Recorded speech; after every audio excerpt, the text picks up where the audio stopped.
Dodge City and in the territory on West, there's just one way to handle the killers and the spoilers, and that's with a U.S. Marshal and the smell of gun smoke.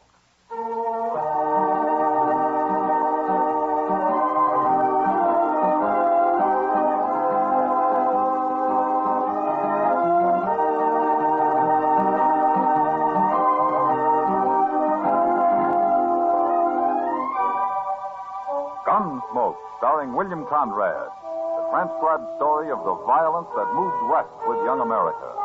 The story of a man who moved with it. Matt Dillon, United States Marshal.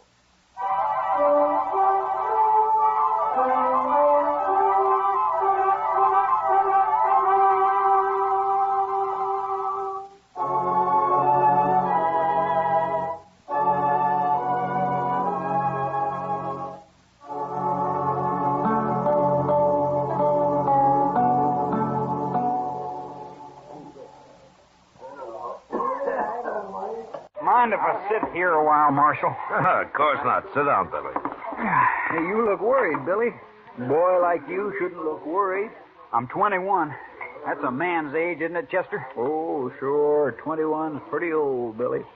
Old enough for Frog-Mouth Kate, anyway. Every time I come to town, that woman won't give me a minute's peace. Well, maybe she's sweet on you, Billy. Sweet on me. Look at her at the bar over there. She'll come to and miss me pretty soon. Old enough to be my mother. Well, then why do you stay here? Why don't you go over to the Longhorn or someplace? Oh, Kate's all right when she's sober. Just when she gets drunk, she's such a nuisance. Well, she sure looks drunk now. She is. And when she's like this, there's no worse woman in the whole world. I could kill her when she gets like this. Somebody's always going to kill somebody around here. Oh, that's just a way of talking, Marshal. Yeah. I hate to tell you, Billy, but I think Frog-Mouth Kate has spotted you. Yeah, I knew she would. She gets lonesome awful fast, that woman. So that's where you went, Billy. Leaving me all alone? Shame on you, honey. I gotta catch my breath once in a while, Kate. You can catch your breath with me, honey. Not with Marshal Dillon and Chester and all the rest of them. Now, Kate, take it easy. I'll take it easy. You and me'll take it easy in St. Louis, Billy boy. And quit talking about St. Louis all the time. I ain't about to go to St. Louis. I'm broke right here in Dodge. I got the money, Billy. Almost I got it. Almost enough. You and me, huh, baby? Oh, Kate. Why don't you pick on somebody who can at least buy you a few drinks? Now, they've been buying me drinks. I don't care about them anyway. Let's get married, Billy boy. What do you say, huh? You and me. See what I mean, Marshal? Ain't she awful? Well, she likes you, Billy. Sure. We're a couple of real lovebirds. Yeah. Now stop that. Let go of me, Pete. I'll break your head open. You're cute, Billy lover boy. Oh, cut it out. Well, if you'll excuse us, we better be moving on.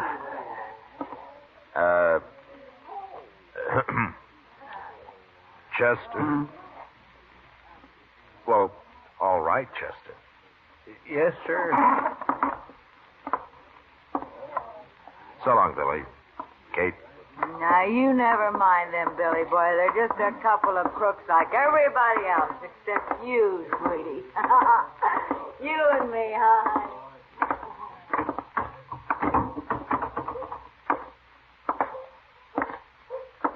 My. Poor Billy. Well, he's got to learn somehow. I suppose. The town seems pretty quiet, Chester. I think I'll go to bed. Good idea, Mr. Dillon. I'll sleep in the office tonight. All right, I'll see you in the morning. Good night, sir.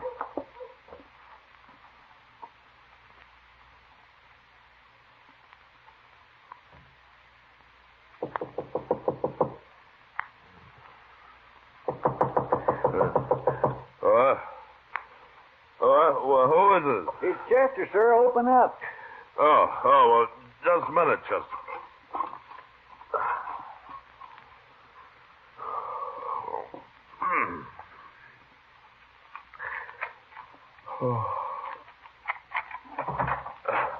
What is it, Chester? There's been a shooting, sir, in that rooming house next to the Alpaganza. What? Oh, well, I'll get dressed. Come on inside. It's been raining a little, Mr. Dillon. Yeah, good. Light that lamp there, will you, Chester? Yes, sir. They sent for Doc, and he woke me up on his way out. You know what it was all about? No, sir. He just said it was in that rooming house. Yeah. What time is it, anyway? Oh, it'll be daylight soon. Must be about 4:30. 4:30. It's pretty late at night for a gunfight, isn't it? Yes, sir. That's what I thought. There. All right, Chester, I'm ready. Blow the lamp out. Yes, sir.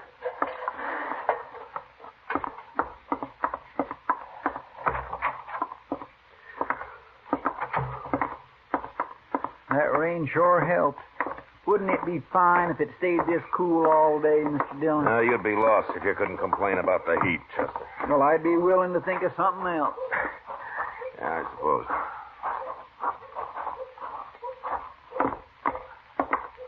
Ma Torvitzer still runs this rooming house, doesn't she? Last I heard, she did. Yeah.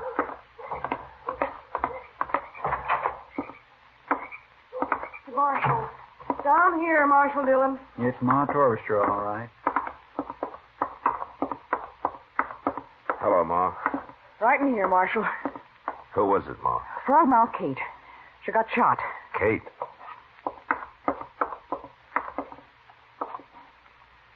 It's no use, Matt. She hasn't said a word, and she's not likely to now.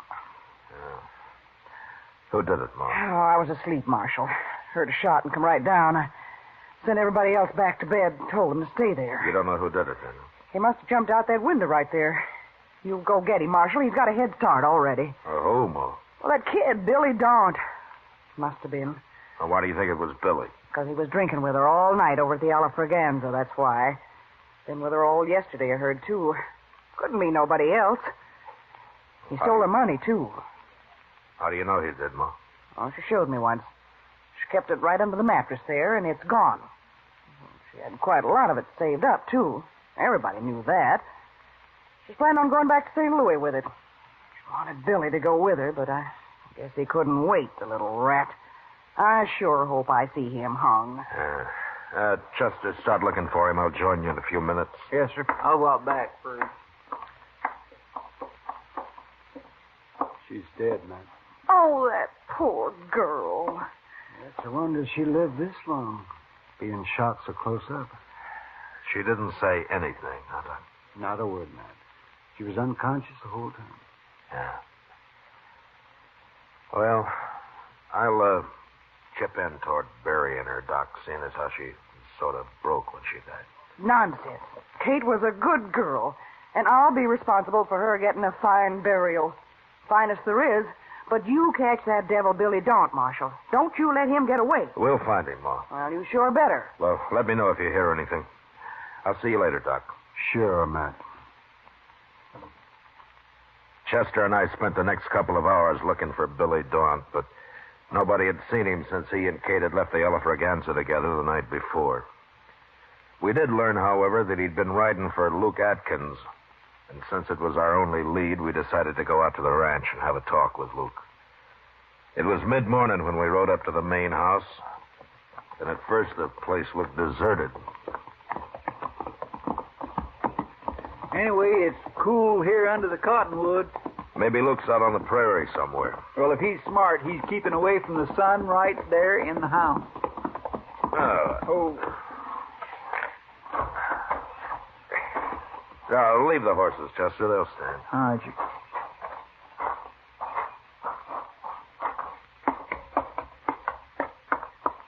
Who's there? It's Matt Dillon, Luke. Oh, just resting a little, Marshal.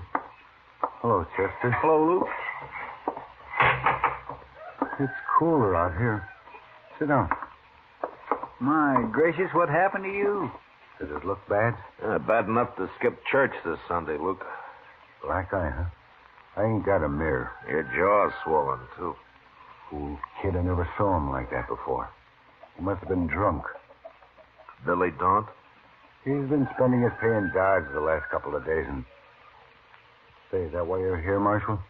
Billy get in trouble there? Maybe. What'd he beat you up for, Luke? Why, he just rode in here this morning early and said he needed a better horse than his and wanted my buckskin gelding. He was all excited and I started to argue with him. He jumped me before I knew what was happening. Knocked me out for a minute, I guess. He's gone then, huh? Sure, he's gone.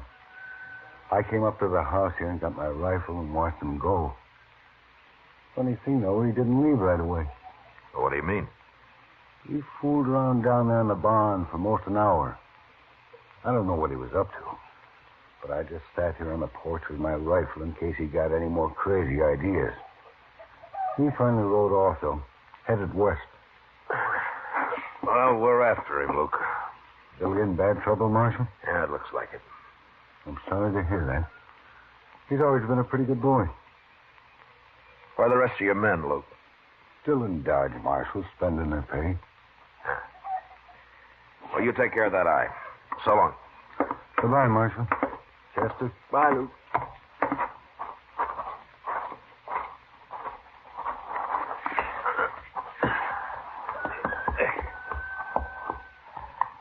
Come on. Well, there's not much question about Billy now, is there? Yeah, there sure isn't. Start looking for tracks, Chester. Yes, sir, I have been. The ground's still damp from the rain last night. We ought to cut this trail easy. I don't see anything. Now, look there, over there. Those are fresh tracks. Yeah, they're fresh, all right, but they lead toward the ranch, not away from it. Yeah. Well, let's follow them anyway, Chester. What? Come on, let's ride. Chester figured either Billy was riding backwards or I was crazy. But he stopped arguing after a couple of hours, and we rode in silence the rest of the day. Long about dusk, I figured we were catching up with him, but we couldn't afford to lose the trail. And when night came, we made camp. Next morning at daylight, we went on. By noon, it was clear Billy hadn't taken any rest at all. A couple of hours later, we began to wonder how much longer his horse could hold out. This is the doggonedest hunt I was ever on. Billy just isn't very smart, that's all. Why, I must be half crazy. Beating up Luke Atkins like that? When a man's in a panic, he'll do almost anything, Chester. Well, you'd think he'd at least have sense enough to rest his horse now and then. And that'll be easier for us if he doesn't. Chester. Look up ahead there. Hey, by heaven, it's a horse. Yeah. Huh.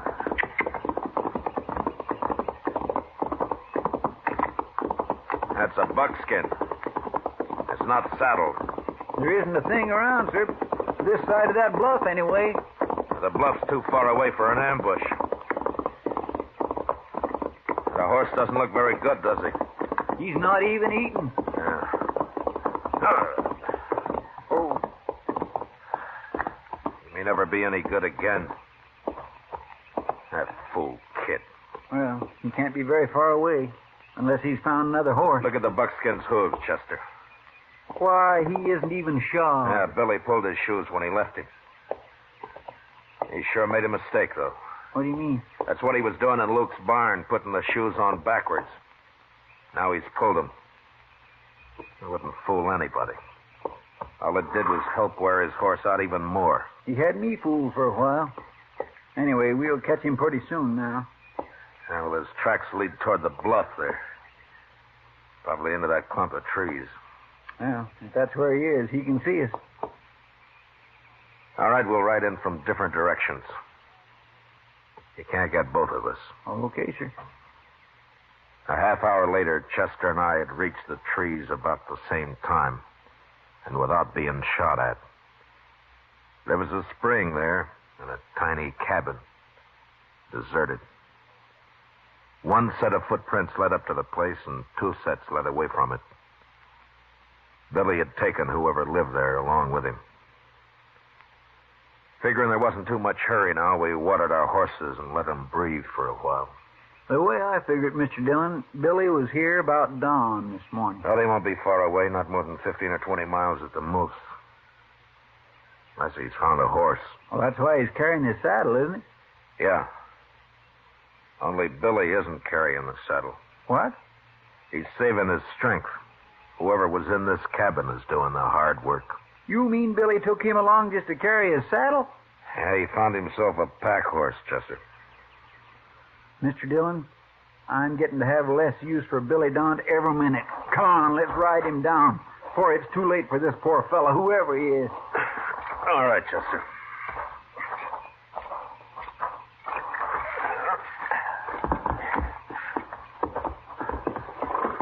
Well, our horses are in good shape. We ought to catch him in a few hours. I sure hope so. You take the side of the trail, Chester. Track about 10 yards behind me, huh? All right, sir. All right, let's go.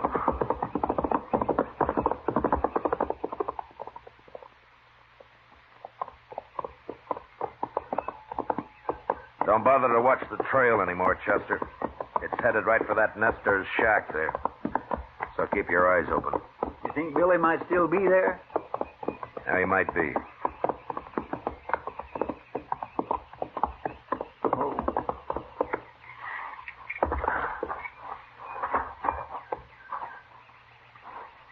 Maybe he's inside, Mr. Dillon. Yeah. Let's spread out a little. All right, sir. Now, wait a minute. The door. Who are you?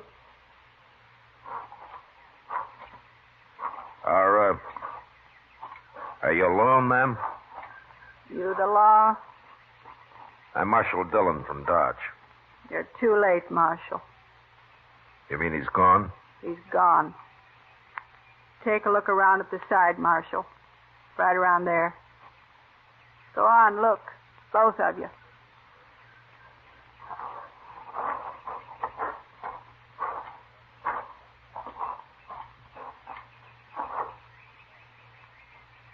Oh, my goodness, Mr. Dillon.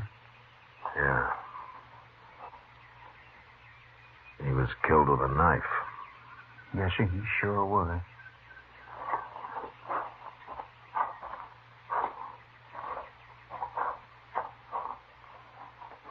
That your husband, ma'am?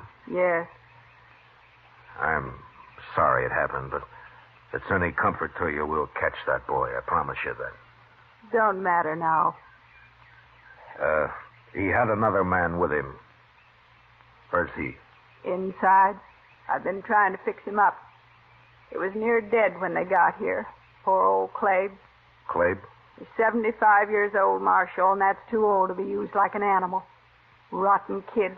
I'd like to talk to him, ma'am. Come on inside.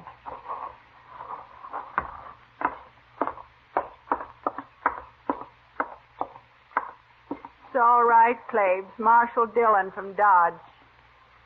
We've known Clabe for 10 years, Marshal, ever since we've been here. Never hurt nobody. Sure. Can you talk a little, Clabe? I'll be all right, Marshal. I'm just kind of wore out. 20 miles packing a saddle in this weather. Fast, too. Had me walk fast. How long ago did the boy leave here? 3 or 4 hours, Marshal. Took our mule, but he won't get far. Oh? Why not? Mule's too old. After 10 miles, just quit. Your husband tried to stop him, is that it? Yeah. He got mad when he saw what the boy done to Clabe. And the boy knifed him. Never gave him a chance. He's wild crazy. He sure is, Marshal. Scared, too. I never saw anybody so scared. He's in a real panic, Clabe. But how come he used a knife? That doesn't sound right. Yeah, it's all he's got, that's why. What? He ain't armed, except for that knife. He doesn't have a gun? He took our rifle, but there's no ammunition for it. We run out. Took it anyway. But when he came to your place, Clabe, didn't he have a 6-gun? No, sir. Just that knife, that's all he had. I got an old Navy pistol, but it's busted. I ain't been able to get it fixed. I sure don't understand it, Mr. Dillon. He's like a wild animal, that's what he is. He oughtn't to be loose. He won't be for long, ma'am. Clabe, I hope you'll be all right. I'm just plumb wore out. Clabe's going to stay right here, Marshal. Too old to be living by himself anyway. Good. Well, we'll be going now, ma'am. But, we'll bury your husband first. Now, if you'll just show us where you'd like to have the grave. Thank you, Marshal. The woman wanted her husband buried right where he'd fallen. So we dug the grave there and laid him into it. She watched, straight-faced, without a tear. Then she said goodbye and went back into the house. It was just after sunset when we caught up with Billy. Just as the woman had said, the mule had gone 10 miles and quit. Billy saw us coming, started running across the prairie on foot. His panic had made him as nearly brainless as a man could get. Look at him, Mr. Dillon. Did you ever see anything like it? He's still got a knife, Chester. Hold it, Billy. You can't get away. Right up on the other side of him, Chester. Yes, sir. You've run far enough, Billy. You have to shoot me, Marshal. No, we won't. Take your rope down, Chester. Good idea, sir. All right, Chester, let's rope him.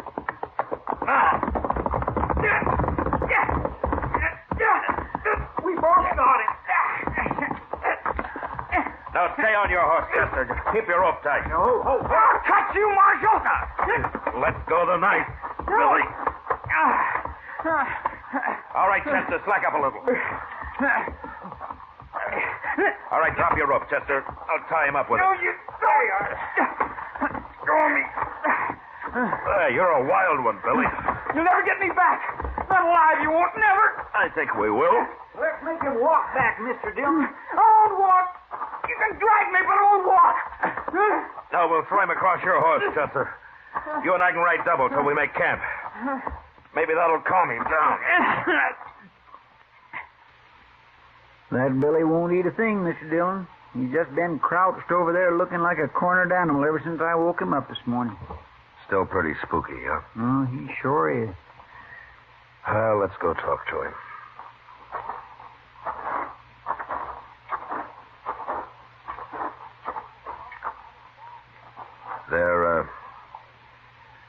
There's some bacon over there, Billy, if you want it. Aren't you hungry, Billy? I didn't kill her, Marshal. Oh? You've been running awful hard for an innocent man. I didn't kill her, I tell you. We'll let the judge decide that, Billy. I was waiting for her outside, and I heard the shot. And I went around, and her window was open, and she was lying there. I didn't kill her. Then why did you run, Billy? I knew you'd be after me. I had to get away. I ain't going back to Dodge. I ain't going. Yeah. All right, let's get packed up, Chester.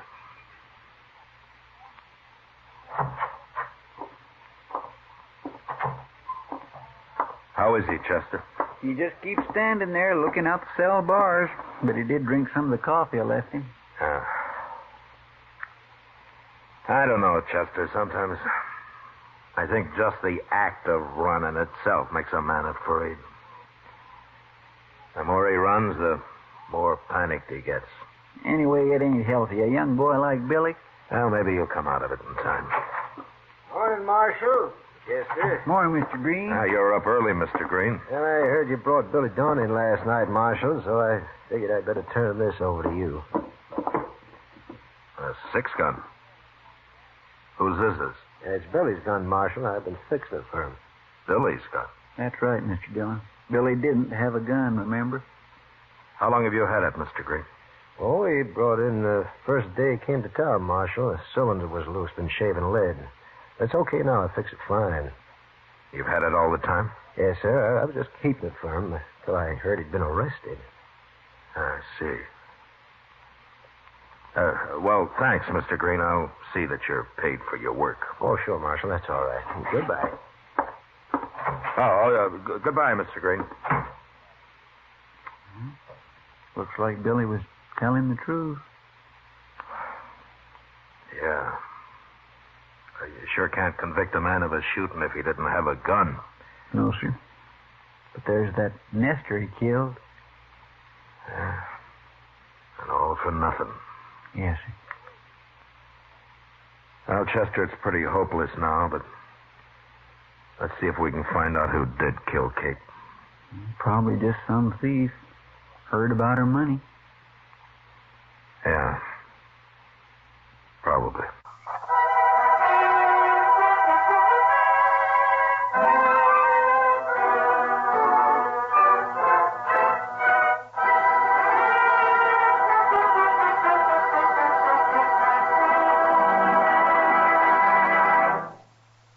Gunsmoke, under the direction of Norman MacDonald, stars William Conrad as Matt Dillon, U.S. Marshal. Tonight's story was specially written for Gunsmoke by John Meston, with music composed and conducted by Rex Corey. Harley Bear is Chester, Georgia Ellis is Kitty, and Howard McNear is Doc. Gunsmoke has been selected by the Armed Forces Radio Service to be heard by our troops overseas. Join us again next week as Matt Dillon, U.S. Marshal, fights to bring law and order out of the wild violence of the West in Gunsmoke.